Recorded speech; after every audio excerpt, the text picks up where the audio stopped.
Hello students, I hope you all are doing well and ready to dive into another interesting topic today. Welcome to today's integrated lecture on iron deficiency anemia, one of the most important and frequently tested anemias in both undergraduate pathology and postgraduate exams. Imagine your body's iron bank is slowly running out. First the savings vanish, then even your hemoglobin checks start to bounce. That's iron deficiency anemia in action, and today we will see how it unfolds step by step. Now, before we begin, let's look at what we will achieve by the end of this presentation. You will understand not only the causes and microscopic findings of iron deficiency anemia, but also know how to clinically apply this knowledge. We will also cover management, differential diagnosis, and end with MCQs, the kind you will see in NEET PG and other competitive exams. So by the end, you will have both concept clarity and exam readiness. So students, now you might be wondering why should we study this so seriously? Well, because iron deficiency anemia or IDA is literally the most common anemia in the world, affecting almost 1/3 of the global population. That means if you are a future doctor, this is something you will see again and again in your patients. So what's the main problem here? It all starts with low iron levels. When iron is low, body can't make enough hemoglobin, and without hemoglobin, red blood cells can't carry oxygen efficiently. The result, fatigue, pallor, and all classic anemia symptoms we read about. Now morphologically, that means under the microscope, you will see the RBCs are microcytic, that is smaller than normal, and hypochromic, that is paler. That's your visual clue for IDA, a favorite for exams like NEET PG and university vivas. Now, who gets affected the most? Women, mainly due to menstrual blood loss.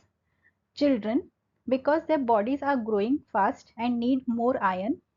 And elderly individuals, often due to chronic gastrointestinal bleeding. The best part, iron deficiency anemia is completely reversible if you can catch it early and treat the cause. So as doctors, we can make a real difference just by recognizing it in time. So by the end of this video, you will not only understand how IDA develops, but also how to diagnose and differentiate it from other anemias confidently and clinically. Now to really understand iron deficiency anemia, we must first grasp how iron metabolism works. Iron enters the body through the duodenum, gets transported by transferrin and stored as ferritin. The master regulator here is hepcidin made by the liver. It's like a traffic signal for iron. When the body has plenty of iron or in cases of inflammation, hepcidin levels go up blocking absorption. In iron deficiency, hepcidin falls, opening the gate for more absorption, but if losses are too high, the body still can't keep up. This balance or imbalance is what sets the stage for iron deficiency anemia. Okay, now we understand that iron balance is delicate. Losses through blood, especially chronic microscopic bleeding, is the most important cause in adults. In developing countries, hookworm is the most common cause. In developed settings, menstrual and GI bleeding are the keys. Other common causes are decreased intake, decreased absorption. Remember, children and pregnant women often have increased requirements and inadequate intake. Okay, now let's understand the pathogenesis of iron deficiency anemia.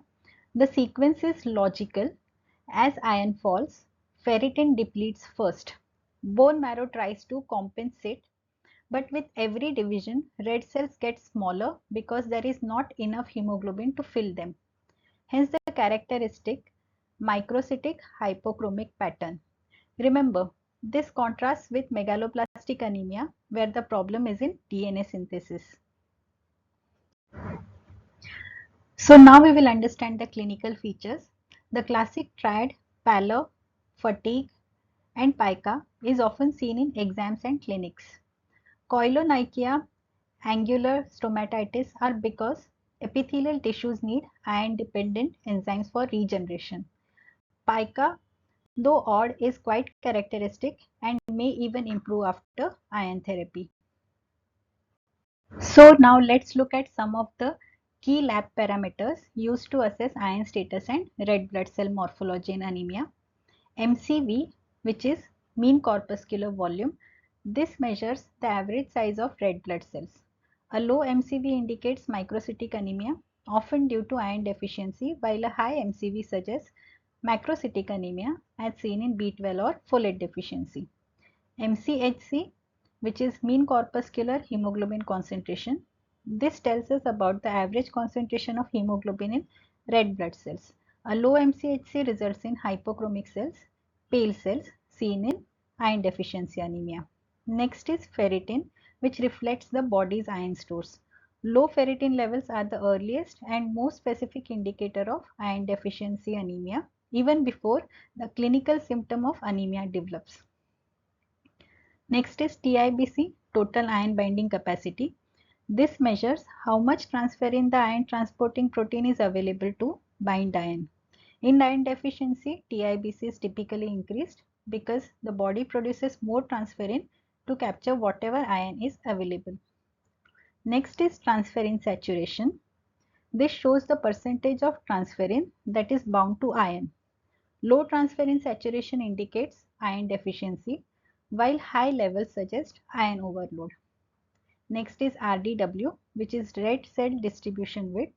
This parameter measures variation in red blood cell size, and increased RDW indicates mixed populations of small and normal size cells, common in early iron deficiency anemia. Next is reticulocyte count. This measures the percentage of immature red blood cells in circulation. It reflects bone marrow activity. A high count suggests active production after blood loss or treatment, while a low count indicates a reduced marrow response. These parameters together provide a comprehensive picture of the type, cause, and severity of anemia, helping guide appropriate diagnosis and management. Now let's bring all the lab values together. This is your diagnostic fingerprint for iron deficiency anemia. Now let's start with the basics. Hemoglobin is low, of course, because there is not enough iron to make it. Next, both MCV and MCH fall, giving you the microcytic hypochromic pattern. Whenever you see low MCV plus low MCHC, your brain should immediately think iron deficiency or thalassemia, and you differentiate those with iron studies. Serum iron is low because circulating iron is depleted. Ferritin, which reflects the iron stores, is also low. In fact, it's the earliest indicator of iron deficiency. In response, the liver ramps up the production of transferrin, so TIBC rises. Think of the body sending out more iron taxis because the passengers, that is iron molecules, are missing. But even with more taxis, there are few passengers, so transferrin saturation drops. The reticulocyte count is also low. The bone marrow wants to respond, but without iron, it just can't. This pattern is the opposite of anemia of chronic disease, where ferritin is high and TIBC is low, a favorite exam trap. So remember, every lab parameter tells a piece of story. Together they spell true iron depletion. And that's your high yield takeaway for both clinic and NEET PG. Now let's look at the peripheral blood smear, your window into the bone marrow story. In iron deficiency anemia, the classic pattern is microcytic hypochromic RBCs. That means the cells are smaller than normal and have a large central pallor because there is less hemoglobin. Notice the anisocytosis and poikilocytosis. Anisocytosis means not all cells are the same size, and poikilocytosis means variation in shape. Among these, a very characteristic feature is pencil cell or cigar shaped RBC. These shape changes reflect defective hemoglobin synthesis due to lack of iron.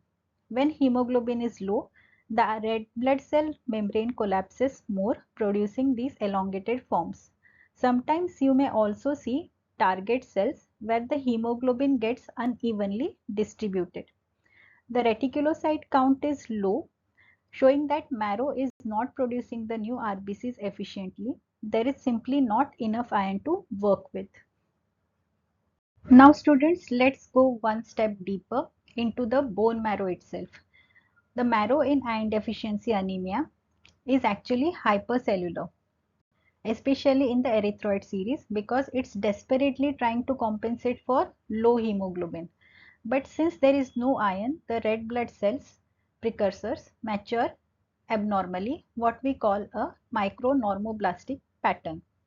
On a Prussian blue stain, which highlights stored iron as blue granules, you will notice something striking: complete absence of iron within both macrophages and developing erythroblasts. That absence is diagnostic. In other microcytic anemias like anemia of chronic disease or sideroblastic anemia, you will see iron present but trapped or misused. In iron deficiency anemia, the cupboard is simply empty, no iron stores anywhere. Clinically, this correlates with your low ferritin level.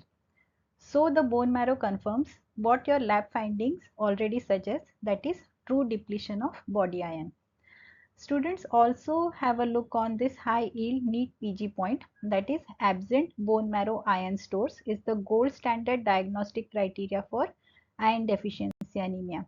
So always remember, in pathology slides, blue is equal to iron, and here lack of blue cells the whole story. Now to make it super easy to remember the causes of microcytic hypochromic anemia, we use a simple mnemonic TAILS, where T stands for thalassemia, which is a genetic disorder where the body makes abnormal hemoglobin, leading to destruction of red blood cells. Next, A stands for anemia of chronic disease. This occurs in long-term illnesses like chronic infections, autoimmune disorders, or cancers. I stands for iron deficiency anemia.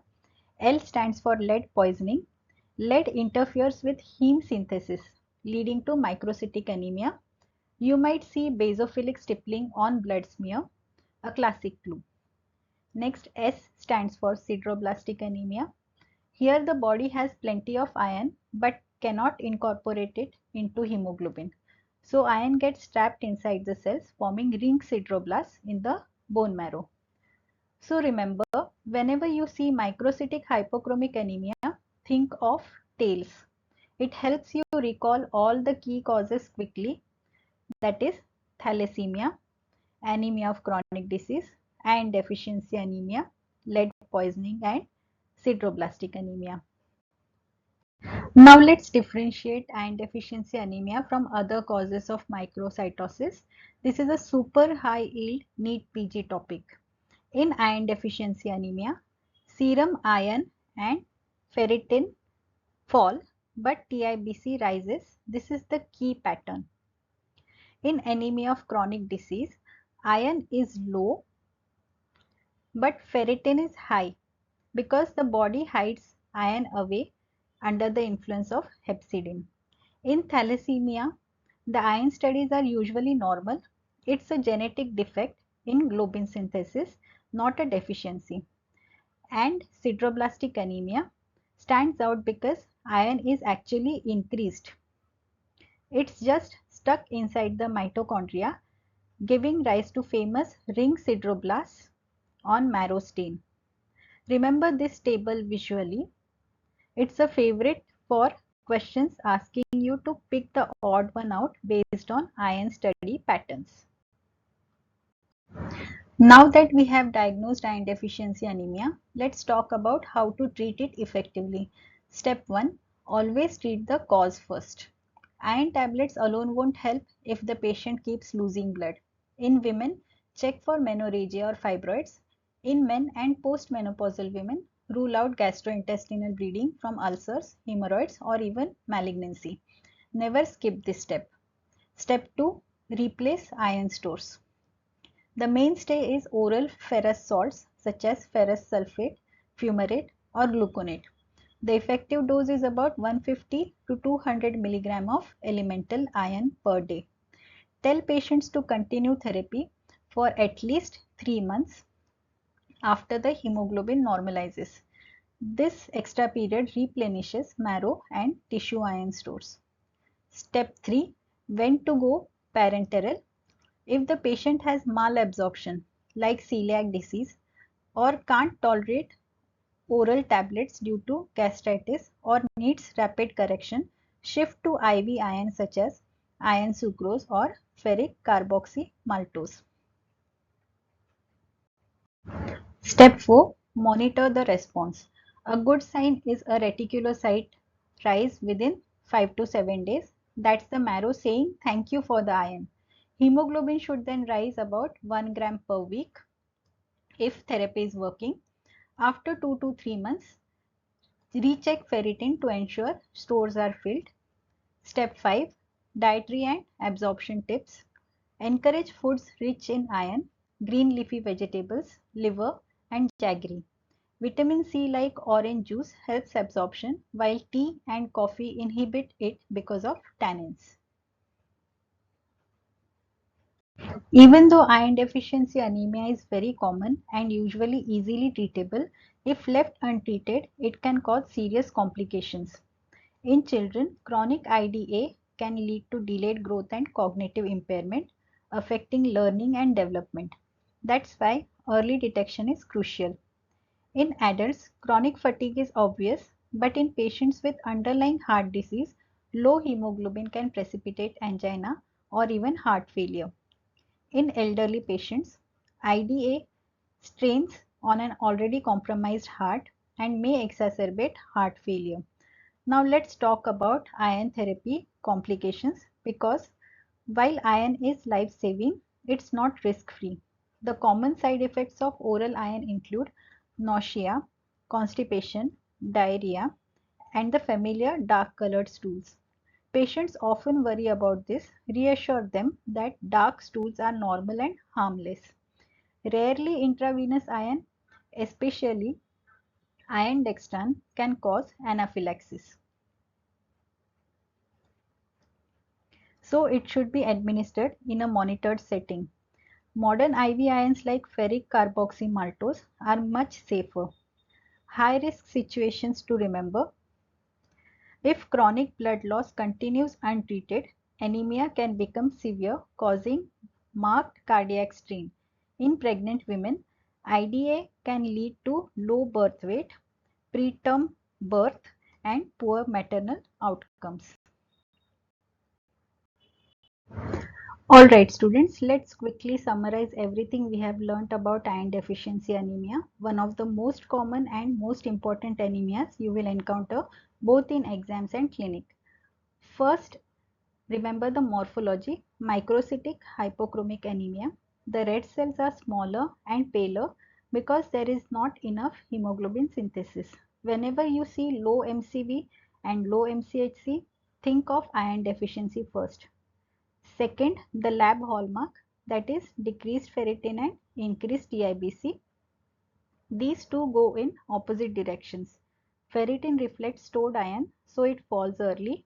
TIBC represents the body's attempt to capture more iron, so it rises. This contrast is your key diagnostic clue. Third, the causes. In developing countries, chronic blood loss, especially menstrual loss in women, tops the list. In adults, don't forget about occult GI bleeding, ulcers, or even carcinoma. Other causes include poor dietary intake and malabsorption like in celiac disease. Fourth, the clinical features. Classic findings include pallor, fatigue, and some striking signs like pica, which is craving for chalk or ice, and koilonychia, which is spoon-shaped nails. These are not just buzzwords, they are questions waiting to appear in your Viva or NEET PG. Fifth, management is simple but systematic. Identify and treat the underlying cause, whether it's menorrhagia, peptic ulcer, or hookworm.